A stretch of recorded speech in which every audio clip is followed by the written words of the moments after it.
Magandang araw sa ating lahat mga kapapsi. Ako po'y papauwi na kanina mga kapapsi. Nadaanan ko lang yung nagtitinda ng salingasi sa palengke. Yung suki ko. Ay, nakita ko kasi napakasariwa. Bagong hango talaga nila. Sabi ko, napakasariwa. Sabi ko, pwede ba makabili ng kalahating kilo? Tanggal takam lang mga kapapsi.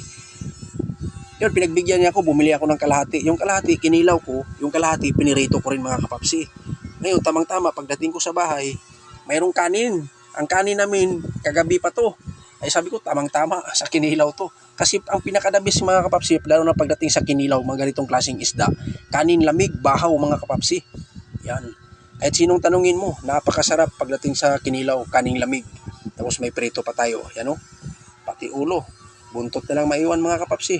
No? Parang malutong na malutong talaga. Yan. Marami na rin akong upload na ganitong kilawing salingasi mga kapapsi. Ang kakaibahan lang kasi nito, buo, hindi ko siya hiniwa. Tinanggal ko lang yung buto sa gitna, pati ulo, sinama ko na pagkilaw. Kaya sabi ko, kakaiba to nga paggawa ko nga kilawin.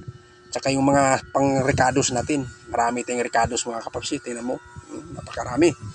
Yan. Hindi ko sila pinino paghiwa, hindi ko sila nilitan. Kasi lahat ng mga recados na yan, mga pangpalasa natin, na mga hinalo natin sa kilawin, kinakain ko yan mga kapapsi. Maluya man siya, masibuyas man siya, makamatis man siya. Nakasarap lang nito mga kapapsi, makikita mo sa kinilaw ko, walang gaanong suka dahil kalamansi po ang nilagay ko. Kaya napakasarap mga kapapsi, malasang malasa siya. Yung suka kasi na, yung pagpiga ko lang, pero tinan mo, walang suka. Kasi kalamansi lang nilagay ko dyan mga kapapsi. Talagang pagpasensyahan ninyo si kapapsi, talagang mabilisan na subo at medyo alanganin na yung kain natin. Tanghali na mga kapapsi, malaki ang nganga na. Ngayon, kung sino pang hindi kumain dyan, mga kapapsi, kamamsi, sabayan nyo ko, kain tayo. Napakasimpleng ulam lang to mga kapapsi, pero para sa akin ay napakasarap to mga kapapsi. Kilawin na salingasi at saka may partner rito yung prito. Yan pinakadabis mga kapapsi sa kilawin.